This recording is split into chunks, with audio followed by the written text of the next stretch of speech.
നമ്മളിന്ന് ചക്ക കൊണ്ടുള്ള അടിപൊളി റെസിപ്പിയാണ് ഉണ്ടാക്കാൻ പോകുന്നത്. ചക്കവട. ഞാൻ ചക്കവട എന്ന് പറയുന്നുണ്ടെങ്കിലും തമിഴ്നാട്ടിലൊക്കെ ചക്കുവട എന്നാണ് പറയുന്നത്. അപ്പോൾ അതുകൊണ്ടാണ് ഞാൻ ചക്കുവട എന്നുള്ള ടൈറ്റിൽ കൊടുത്തിരിക്കുന്നത്. ആദ്യം ഒരു പാത്രത്തിൽ ഒരു 3 കപ്പോളം അരിഞ്ഞു വെച്ച ചക്ക കുരു കളഞ്ഞ് എല്ലാം വൃത്തിയാക്കിയിട്ട് വെച്ചതായിരിക്കണം. അത് മിക്സിയിലിട്ട് നമുക്ക് ചെറിയ രീതിയിൽ, നന്നായിട്ട് പേസ്റ്റ് ആകാതെ തന്നത്തെ രീതിയിൽ, പരുത്ത രീതിയിലുള്ള രീതിക്ക് കിട്ടണം. അത് 2-3 തവണയായിട്ട് നമ്മൾ അരച്ചെടുക്കുക. നന്നായിട്ട് അരച്ചെടുക്കുന്നതാണ്. അതിനനുസരിച്ച് നിങ്ങൾക്ക് എടുക്കാവുന്നതാണ്. ഓരോ സാധനങ്ങളും അളവനുസരിച്ച് ഞാൻ ഡിസ്ക്രിപ്ഷനിൽ നൽകിയിട്ടുണ്ട്. അപ്പോൾ ഞാൻ അടുത്തതായിട്ട് ഈ എടുത്തു വെച്ച ചക്ക മിക്സിയിലിട്ട് ആദ്യം പൗസിലേക്ക് മാറ്റി വീണ്ടും ഒന്നിലേക്കിട്ട് ഒന്ന് ക്രഷ് ചെയ്തെടുക്കുന്നുണ്ട്.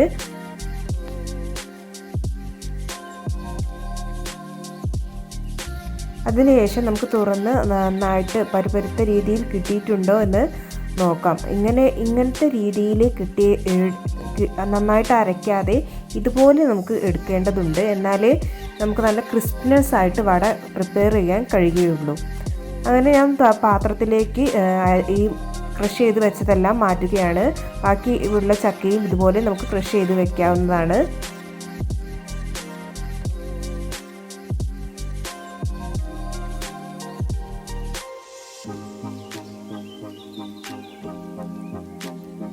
അങ്ങനെ ഞാൻ എല്ലാം അരച്ച് പേസ്റ്റാക്കി വെച്ചിട്ടുണ്ട്. ഇതിലേക്ക് ഇനി നമുക്ക് ബാക്കിയുള്ള ഇൻഗ്രീഡിയൻസുകളെല്ലാം ചേർത്ത് കൊടുക്കാം. ഒരു തരി പോലും വെള്ളം ഇതിലേക്ക് ചേർത്ത് കൊടുക്കേണ്ടതില്ല. അപ്പോൾ അടുത്തതായി ഒരു സവാള എടുക്കുക. അതുപോലെ തന്നെ ഇഞ്ചി, പച്ചമുളക് ഒരു 5 എടുക്കാം. അതുപോലെ ഒരു 10 അല്ലി വെളുത്തുള്ളി, ഒരു 10 അല്ലി ചെറിയ ഉള്ളി, അപ്പോൾ ഒരു 10 കുരുമുളകും, കറിവേപ്പിൻ്റെ ഒരു 2 അല്ലി കറിവേപ്പിൻ്റെ എടുത്ത് ചെറുതാക്കി മുറിച്ച് വെക്കുക. അതുപോലെ തന്നെ ചെറിയുള്ളിയും വെളുത്തുള്ളിയും ചെറുതാക്കി മുറിച്ച് നമുക്കതിലേക്ക് ചേർത്ത് കൊടുക്കാവുന്നതാണ്. ഇതെല്ലാം ഒന്നായിട്ട് തന്നെ ചേർത്ത് കൊടുക്കാം. അതുപോലെ നമ്മൾ എടുത്തു വെച്ചിട്ടുള്ള വലിയ ഉള്ളിയും ചെറുതാക്കി മുറിച്ചെടുക്കുക. ചെറുതാക്കി മുറിക്കുക എന്നുണ്ടെങ്കിൽ നമ്മൾ ഓംലെറ്റ് ഒക്കെ ഉണ്ടാക്കുമ്പോൾ വലിയ പീസാക്കി മുറിക്കാതെ ചെറിയ അളവിൽ മുറിക്കുക. അതാണ് കൂടുതൽ ക്രഞ്ചി ആയിട്ട് നമുക്ക് പൊരിച്ചെടുക്കുമ്പോൾ ലഭിക്കുക. പച്ചമുളക് അതുപോലെ റൗണ്ട് ഷേപ്പിൽ കട്ട് ചെയ്തെടുക്കാൻ ശ്രമിക്കുക. ഇതെല്ലാം നമുക്ക് ഈ ചക്ക അരിഞ്ഞു വെച്ച ഈ പേസ്റ്റിലേക്ക് ചേർത്ത് കൊടുക്കാം. ഒന്നായിട്ട് തന്നെ ചേർത്ത് കൊടുക്കണം. കാരണം ഇത് ഒന്നായിട്ട് കുഴച്ച് ഒരു പരുവാക്കി എടുത്താലേ നമുക്ക് വട പ്രിപ്പയർ ചെയ്യാൻ കഴിയുള്ളൂ. ഇഞ്ചി അതുപോലെ തന്നെ നീളത്തിൽ മുറിക്കുക. അത് നല്ല ഒരു കടിക്കാനായിട്ട് കിട്ടണമെങ്കിൽ നീളത്തിൽ മുറിക്കണം. 1 ടേബിൾ സ്പൂൺ മഞ്ഞൾപ്പൊടി, ഒരു 1.25 ടീസ്പൂൺ മുളക് പൊടി, വേണമെങ്കിൽ ഒരു 1/4 ടീസ്പൂൺ മല്ലിപ്പൊടിയും ചേർത്ത് കൊടുക്കാം. അതുപോലെ കായപ്പൊടി ഒരു 1/4 ടീസ്പൂൺ ചേർത്ത് കൊടുക്കാം. പിന്നെ ചിക്കൻ മസാലയാണ്. ചിക്കൻ മസാല ഞാൻ ഈസ്റ്റേണിൻ്റെ ആണ് എടുത്തിട്ടുള്ളത്. അത് ഞങ്ങൾക്ക് ഇഷ്ടമുള്ള രീതിക്ക് ഒരു കണക്കിന് എടുത്തിട്ടുണ്ട്. നിങ്ങൾക്ക് മസാലയുടെ അളവിനനുസരിച്ച്, ചിലർക്ക് ചിക്കൻ മസാല താല്പര്യം ഉണ്ടാകില്ല, ചിലർക്ക് ഇഷ്ടമായിരിക്കും. അപ്പോൾ അതിനനുസരിച്ച് ഇട്ട് കൊടുക്കുക. ഗരം മസാലയും പ്രത്യേക അളവില്ല. നിങ്ങൾക്ക് അതിൻ്റെ ടേസ്റ്റ് കൂടുതൽ വേണമെങ്കിൽ കുറച്ച് കൂടുതലായിട്ട് ഇടാം. പിന്നെ 2 ടേബിൾ സ്പൂൺ മൈദ ചേർത്ത് കൊടുക്കുക. അതുപോലെ 1 ടേബിൾ സ്പൂൺ അരിപ്പൊടിയും ചേർത്ത് കൊടുക്കുക. അതിലേക്ക് നമ്മൾ ഉപ്പ് ചേർത്തിട്ടില്ലായിരുന്നു. ഉപ്പ് 1 സ്പൂൺ ചേർത്ത് കൊടുക്കുക. ഇനി നമുക്കിത് നന്നായിട്ട് മിക്സ് ചെയ്ത് കൊടുക്കണം. ഒരു പൊടി പോലും വെള്ളം ചേർക്കരുതെന്ന് ഞാൻ പറഞ്ഞിട്ടുണ്ട്. അതുകൊണ്ട് തന്നെ തീരെ വെള്ളം ചേർക്കാതെ, കാരണം ചക്കയിൽ നമ്മൾ പേസ്റ്റാക്കി വെച്ചിട്ടുള്ള ചക്കയിൽ തന്നെ വെള്ളമുണ്ട്. അതുകൊണ്ട് തന്നെ ഒരു പൊടി പോലും വെള്ളം ചേർത്ത് കൊടുക്കരുത്. വെള്ളം ചേർത്ത് കൊടുത്താൽ ഒരിക്കലും നമുക്ക് വട നന്നായി കിട്ടില്ല. കാരണം ലൂസായി പോകും. മാവ് ലൂസായി പോയാൽ നമുക്ക് മൊരിഞ്ഞ് കിട്ടില്ല.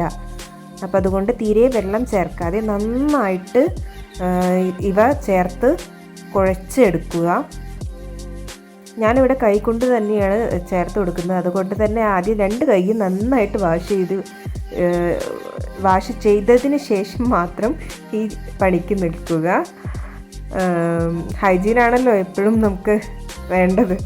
അപ്പോൾ ഇങ്ങനെ കുഴച്ചെടുത്തതിന് ശേഷം ഞാൻ കയ്യിൽ കുറച്ച് ഓയിൽ ആക്കിയതിന് ശേഷം ഇതുപോലെ റൗണ്ട് രീതിയിലേക്ക്, നമ്മുടെ ഒരു പരിപ്പ് വടയൊക്കെ ഉണ്ടാകുന്ന പോലെ റൗണ്ട് ഷേപ്പിൽ ഈ മാവിനെ കയ്യിൽ വെച്ച് എടുക്കുക. ഞാൻ ഈ മാവ് മുഴുവനും ഇതുപോലെ ആക്കുന്നുണ്ട്. എന്നതിന് ശേഷം മാത്രമാണ് നമ്മൾ അടുപ്പ് കത്തിക്കുന്നതിനുള്ള പരിപാടിയിലേക്ക് നീങ്ങുന്നത്. അങ്ങനെ ഇതെല്ലാം ആക്കിയതിന് ശേഷം ഒരു പാൻ അല്ലെങ്കിൽ ഒരു ചീനച്ചട്ടി അടുപ്പത്തേക്ക് വെക്കുക.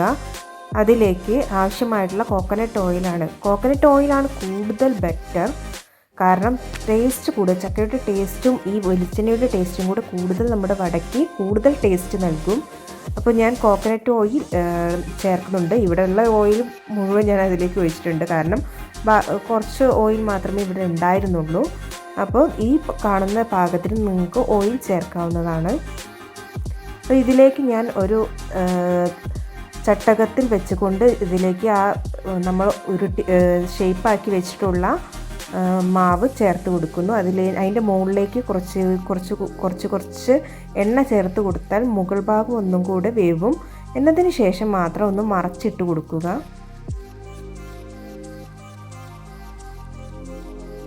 ഇനി അതിൽ കിടന്നൊരു 5 മിനിറ്റ് നേരം ഒന്ന് വെന്തതിന് ശേഷം മാത്രം മറിച്ചിട്ട് കൊടുക്കുക. ബാക്കിയുള്ളതും നമുക്കിതിലേക്ക് ഇട്ട് കൊടുക്കാം.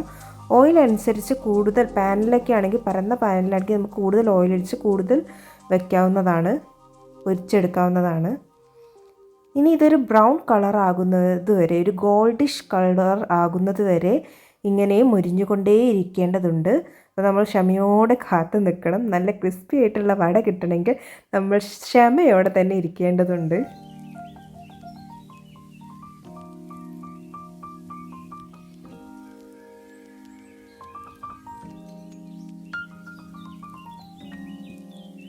അപ്പോൾ എന്നെ ഇവിടെ സഹായിക്കുന്നതിനും ഇതിനുള്ള ക്ഷമ നൽകുന്നതിനുമായി എൻ്റെ ഹസ്ബൻഡും അതുപോലെ തന്നെ ഏട്ടൻ്റെ കുട്ടിയും ഇവിടെ തന്നെ ഉണ്ട്.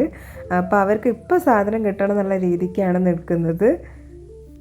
അപ്പോൾ ഞാനിതാ അപ്പോൾ ആദ്യം ഒന്ന് മറച്ചിട്ടു. അപ്പോൾ അതൊന്ന് ബ്രൗൺ കളറായി വന്നിട്ടുണ്ട്.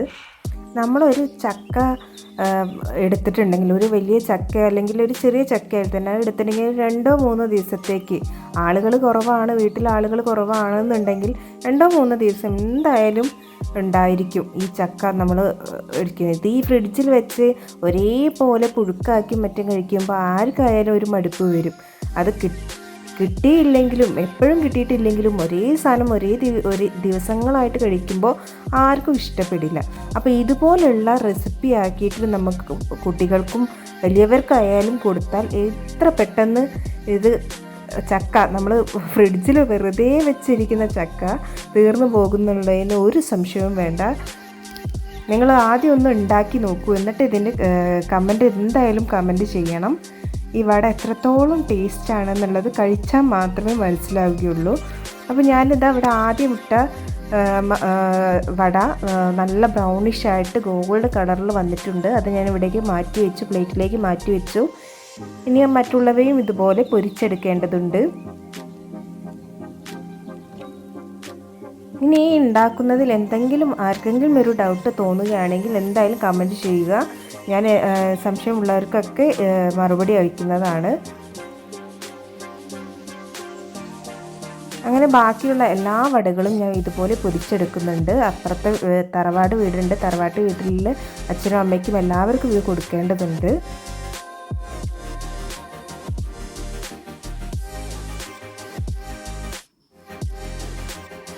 ഞാൻ ആദ്യമായിട്ടാണ് ഈ ചക്കവട ഉണ്ടാക്കി നോക്കുന്നത്. അപ്പോൾ എനിക്ക് ഉണ്ടാക്കി നോക്കിയപ്പോൾ തന്നെ പരിപ്പ് വടയേക്കാൾ നല്ല സോഫ്റ്റായിട്ട്, നല്ല ക്രിസ്പി ആയിട്ട് കിട്ടി. അപ്പോൾ അതുകൊണ്ടാണ് നിങ്ങളുമായി ഷെയർ ചെയ്യാമെന്ന് ഞാൻ വിചാരിച്ചത്. അപ്പോൾ അടിപൊളി സാധനം എന്ന് വെച്ചാൽ അടിപൊളി സാധനമാണ്. എല്ലാവരും കഴിച്ചു നോക്കുക, ഉണ്ടാക്കി മറുപടി അയക്കണം. എത്രത്തോളം നന്നായി എന്നത് ഞാൻ പൊട്ടിച്ച് നോക്കുമ്പോൾ തന്നെ നിങ്ങൾക്ക് മനസ്സിലാകും. അത്രത്തോളം ക്രിസ്പി ആയിരുന്നു, അതുപോലെ ക്രഞ്ചിയുമായിരുന്നു. എന്തായാലും ടേസ്റ്റ് ചെയ്ത് നിങ്ങൾ വിവരം അറിയിക്കുക. അപ്പോൾ എല്ലാവരും ഈ ചാനലൊന്ന് സബ്സ്ക്രൈബ് ചെയ്യുകയും ബെല്ലൈക്കൺ ക്ലിക്ക് ചെയ്യുകയും കമൻറ്റ് ചെയ്യുകയും ചെയ്യുക.